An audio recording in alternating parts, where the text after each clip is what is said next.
Alhamdulillah walhamdulillah wa salatu wa salam ala rasulillah. I wanted to focus on something that is very pertinent to the contemporary time period. A lot of times it's unspoken, it's an unspoken issue. For some people it's very apparent and relevant.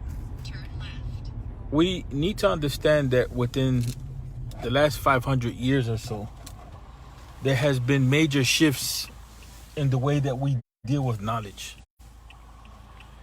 And part of the shift that has taken place over the past couple hundred years has been an increased reliance on what they call in the European intellectual circles instrumental reason, practical reason, or science that pertains to the manipulation of the world. So, even the term science, in the past, science pertained to a number of different things. The term science pertained to a number of different things.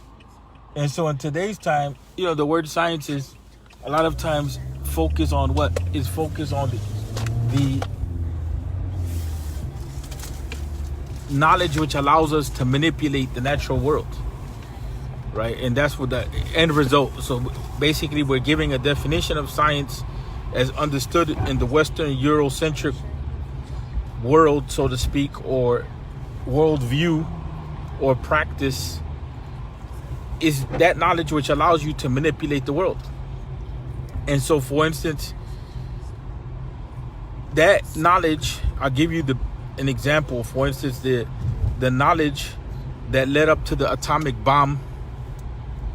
When that knowledge was put forward and the atomic bomb was created, there was, after the creation of the atomic bomb, there was a general discontent among scientists. Why? Because at that point in time, the knowledge that they had attained to with regard to the creation of the atom bomb, it became separated from how to properly use it. And so that the atom bomb became a tool for destruction. The knowledge behind it became a tool for destruction and a tool for war. So it advanced an ethic or a way of being or a way of looking at the world, which had a lot to do with the war mentality.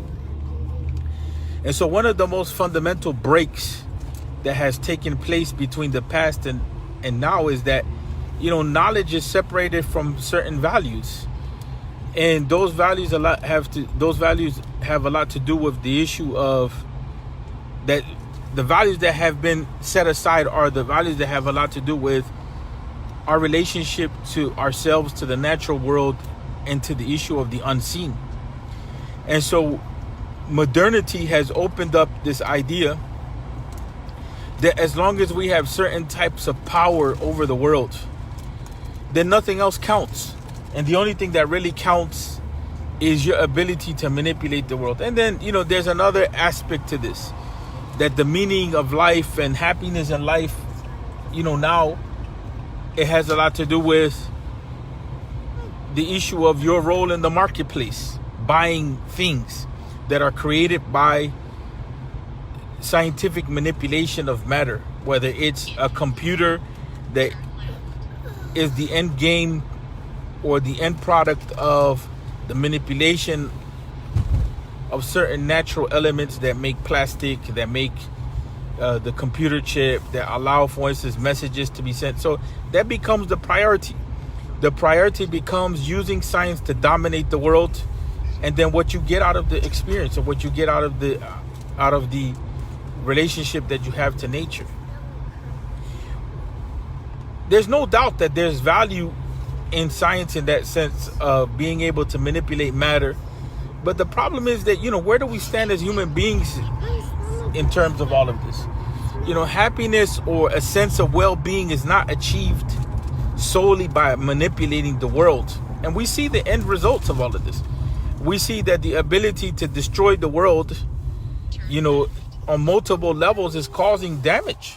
Whether it is the ability to take petrol from the land and you pollute everything that's around it, or fracking, or whether it is, the fact that, you clear off land from, the trees so that you can engage in agriculture, and then that agriculture has no balance. And so all to be able to sell meat in the marketplace and to have a lifestyle that's imbalanced.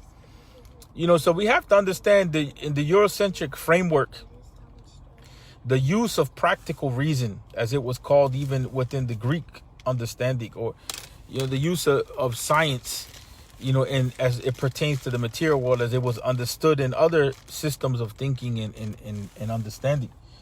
We have to understand that where this has gotten us is it has gotten us to a serious breakdown with our very selves. And even Muslims participate in this reality, because Muslims are not operating right now out of the framework of Islamic principles. Muslims think that you become, a biologist, a chemist, a business person, this and that, and you go and you achieve your mark in the world, so to speak, your material gain, and everything is okay.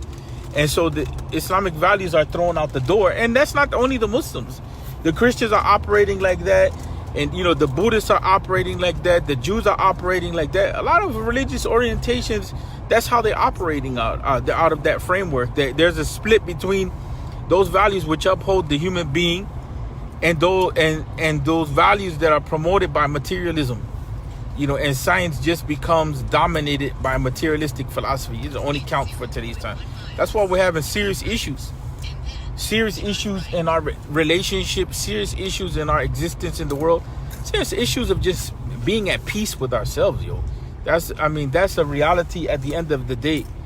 And so that even religion at the end of the day becomes a manipulation of reality. Religion has lost its proper orientation.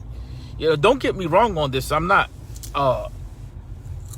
bashing religion. I'm going against certain forms of religiosity that actually are not true to religion, that actually are co-opted by materialism and a certain understanding of knowledge which has come from modernity. It's just an extension of the colonial mentality and reality. And that's why it's very important to get back to understanding what knowledge is, and how to understand the world, how to understand the material world, and also to be able to retreat in a healthy way. And the retreating in the healthy way, we have to understand that knowledge systems in the past, they prepared us for our journey through the world.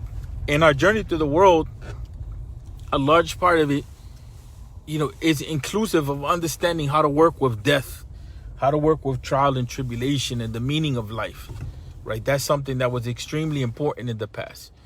And that's out the door now. And that's why you find that the way that people are engaging in these issues, a lot of it has to do with, I'm talking about life, trials and tribulations. How do people deal with these issues? They medicate themselves. They escape from reality. There's a lot of different forms of escape from reality, that people engage in. And so, of course, if you don't have the power of science to be able to manipulate the natural world, and you don't have, that domination, political orientation where you're dominating the world and dominating the economy in every space, in this game of materialism, a lot of us are losing out. And we don't have a proper framework because we can't play in this game. This is not a game that's meant for everybody to play in it. And actually what's manifesting itself right now in the U.S. and in the world overall is that even the whole promise of the whole concept of the middle class, that promise is pretty much gone. We now are moving into a realm where it's clearly, even in the so-called developed worlds, meaning those worlds that have manipulated science and technology to dominate other spheres of the world, and they have amassed large sums of wealth through the techniques of science, which allow them to create technologies to manipulate matter and allow them to create technologies to intimidate human beings or to control human behavior. Even in these so-called centers, in which for the past 500 years or so have amassed large amounts of wealth from other places in the world, the whole prospect of you finding a healthy station is almost going out the door. So it's becoming a situation of just the rich and the poor.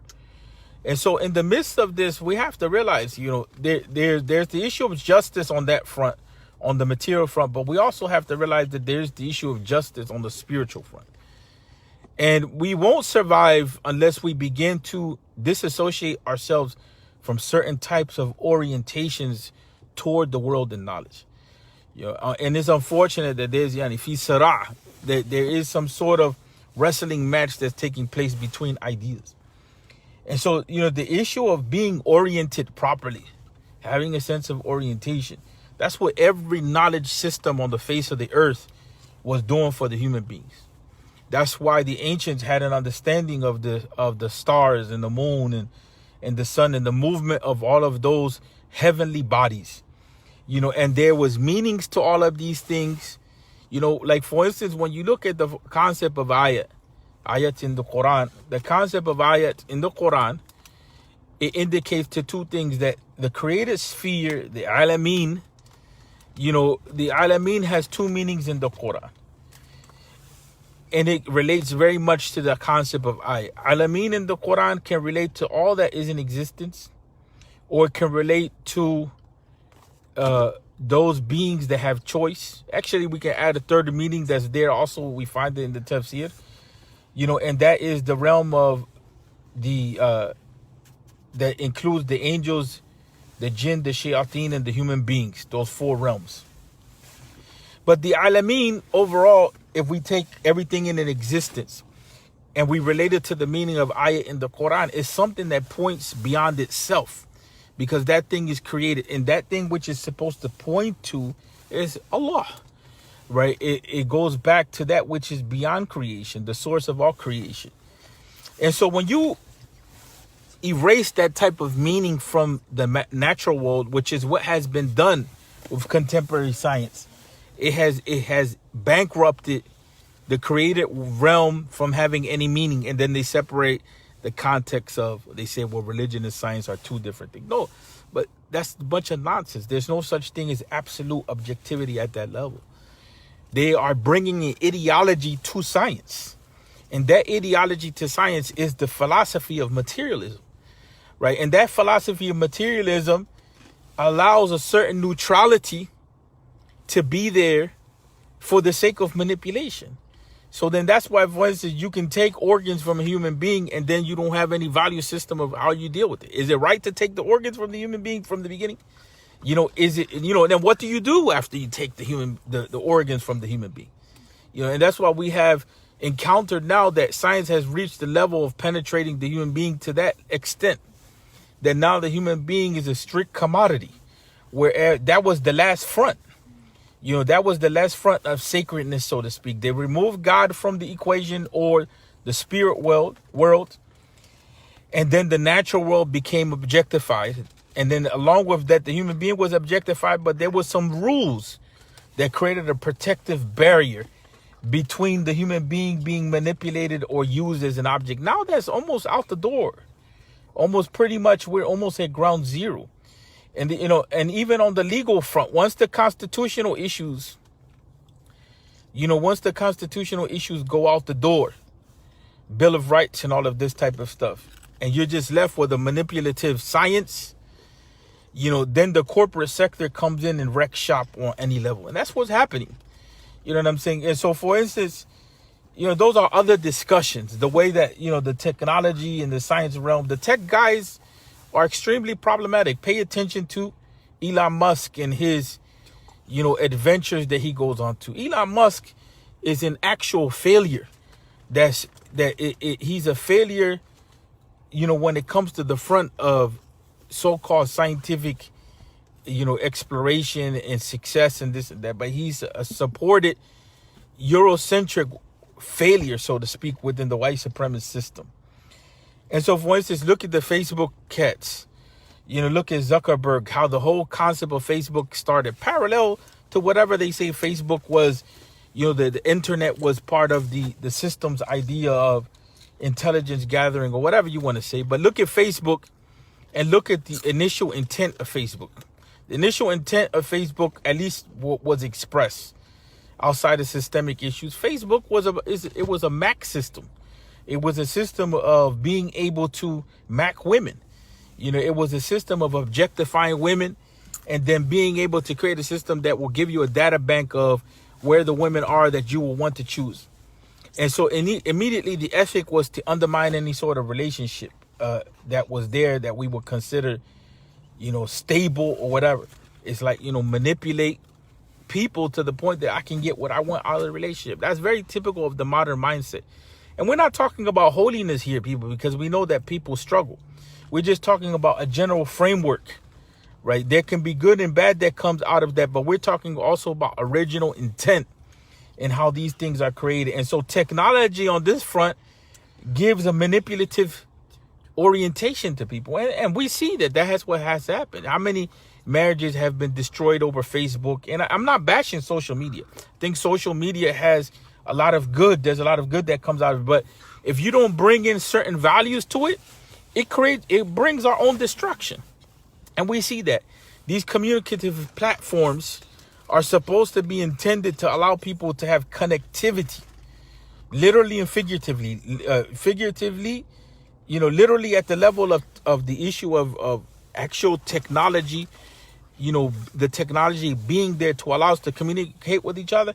And then figuratively, it's supposed to be where we're more sociable. And, these platforms have created, environments in which we project our own madness.